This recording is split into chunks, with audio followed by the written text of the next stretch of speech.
জয় শ্রীকৃষ্ণ। কেমন আছেন সবাই? ব্ল্যাক বাই পূর্ণিমা চ্যানেলে আপনাদেরকে স্বাগত। আজ তো জন্মাষ্টমী পূজা। পূজার জোগাড় যন্ত্র করছি, তো তালের বড়া করব এখন। তো তাল নিয়ে এসছি বাজার থেকে, কাল সব বাজার করা হয়ে গেছিলো, তো সমস্ত জোগাড় করছি এখন। তালগুলো পরিষ্কার করে ধুয়ে নিলাম, ধুয়ে এখন তালটাকে আমি শাঁসটা আর কি বার করব। তো এরকম করে আগে চোকলাটাকে ভালো করে পরিষ্কার করে নিচ্ছি। পরিষ্কার করে নিয়ে তারপরে শাঁসগুলো বার করে তালের বড়া। আর জন্মাষ্টমীতেও তালের বড়া না দিলে তো ভালোই লাগে না মনটা একদম। তাই 3টে তাল নিয়ে এসেছিলাম, 2টো তাল অনেক বড় আর একটা একটু ছোট আছে। তো দেখুন আমি তালগুলো ছাড়িয়ে নিয়েছি। এখন আমি এখান থেকে শাঁসটা বার করব। পরিষ্কার করে নিলাম। তো এখন এই তালের শাঁসটাকে, এই আঁঠিগুলো 3টে করে আঁঠি হলো, এক একটা আঁঠি করে এরকম ভালো করে একটু ইয়ে করে একটু থেতো করে নিলে নরম হয়ে যাবে। তারপর শাঁসটাকে সুন্দর আমি এখানে সুন্দর করে মানে বার করে নেব। তো এভাবে সবগুলো করে নিয়েছি। এখন একটা গ্রেটারে এখন এইভাবে গ্রেট করে নিচ্ছি। দেখুন কি সুন্দর শাঁসটা পড়ে যাচ্ছে নিচে। তো এইভাবে সমস্ত তালের শাঁসগুলো আমি বার করে নিলাম।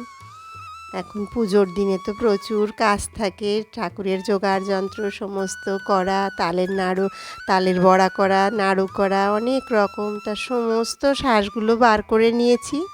নিয়ে এখন এভাবে নেটের মধ্যে এখন সেঁকে নেব। তার কারণ এর মধ্যে তো অনেক ছোবড়া থাকে, এই শাঁসগুলো থাকে, সেগুলো পরিষ্কার করে না নিলে যখন বড়া করব সেটা বাজে লাগে, মুখে পড়ে। তাই এভাবে একটা নেটের মধ্যে দিয়ে তারপর আমি এগুলো শাঁসটাকে দেখুন বার করে নিচ্ছি। তালের বড়া করার জন্য এই তালের কাইটা বার করতে বেশ সময় সাপেক্ষ, তো সবগুলো করে নিচ্ছি এখন। পুজোর দিন প্রচুর কাজ থাকে, তো সব বার করে নিলাম। এখন এই যে আঁঠিগুলো রয়েছে এগুলো বাইরে রেখে দিয়ে আসলাম। এগুলো তো লক্ষ্মী পুজোতে লাগে, সেই এর ভিতরে সুন্দর একটা ফোপড়া মতন হয়, এটা লক্ষ্মী পুজোয় আমাদের লাগে।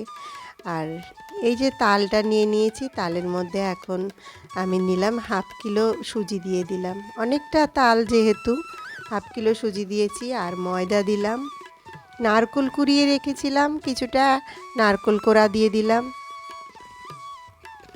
আর চিনি দিয়ে দেব, স্বাদ মতন লবণ দিয়ে দেব। অনেকটা তাল, তার জন্য চিনি দিলাম, 2 কাপ মতন চিনি দিলাম। আর লবণ দিয়ে এখন ভালো করে কিছুক্ষণ ভালো করে মেখে রেস্টে রেখে দেব। তাহলে বড়াগুলো সুন্দর টোপা টোপা বড়াগুলো ফুলবে। সুজি যেহেতু দেব, তাই কিছুটা সময় না রেখে দিলে সুন্দর হয় না বড়াগুলো। তো বেশ কিছুক্ষণ এরকম মেখে আমি সুন্দর করে রেখে দিয়েছিলাম চেপে। আর এখন আমি তেলের মধ্যে বড়াগুলো ভাজছি। অনেকটা সময় হয়ে গেছে, সুন্দর এটা সুন্দর সুজিগুলো ফুলে গেছে। তো এখন আমি তালের বড়াগুলো একে একে করে সব ভাজছি। আর এইগুলো বড়াগুলো করতেও তো বেশ সময় লাগে। দেখুন ফুলে কি সুন্দর টোপা টোপা হয়ে উঠেছে। তো করছি, কৃষ্ণ ঠাকুরের জন্মাষ্টমীতে তো প্রচুর গুছানো থাকে সারা দিন। সেই ভোর রাত্রির থেকে আমি গুছাচ্ছি। আমি 4:30 থেকে সেই শুরু করেছি ঠাকুরের জোগাড় যন্ত্র করা, অনেক কিছু সবজি, লাবড়া, খিচুড়ি, পোলাও, আজকে তো অনেক কিছু ঠাকুরের আয়োজন করা হচ্ছে আর কি। এগুলো দিয়ে নাড়ু বানাবো, নারকেলগুলো এখন ভাঙতে হবে। তো নারকেলগুলো এখন ভাঙছি, নারকেলগুলো দিয়ে নাড়ু করব।